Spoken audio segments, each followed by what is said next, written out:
તીર્થક્ષેત્ર ચાંદોદ અને કરનાળી ખાતે નર્મદા નદીમાં સ્નાન પર પ્રતિબંધ લગાવવામાં આવ્યો છે। આ માટેનું જાહેરનામું બહાર પાડવામાં આવ્યું છે। હોળી ધૂળેટીનો પર્વ હોય તેવામાં નદીમાં સ્નાન કરવાનો ખૂબ જ ચલણ છે।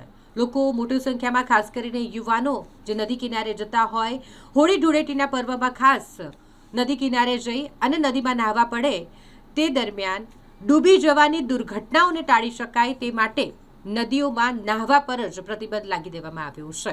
ખાસ કરીને અધિક જિલ્લા મેજિસ્ટ્રેટ દ્વારા આ અંગેનું જાહેરનામું બહાર પાડવામાં આવ્યું છે।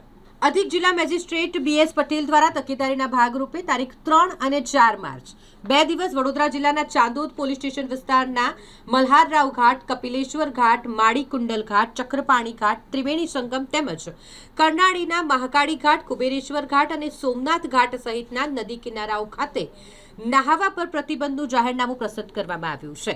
કડકપણે અમલવારી કરવા પોલીસ તંત્રને નદી કિનારા ખાતે ચુસ્ત બંદોબસ્ત ગોઠવી હુકમનો ભંગ અથવા તો ઉલ્લંઘન કરનારાઓ સામે સખ્ત કાર્યવાહી કરવા માટેની પણ સૂચના આપવામાં આવી છે।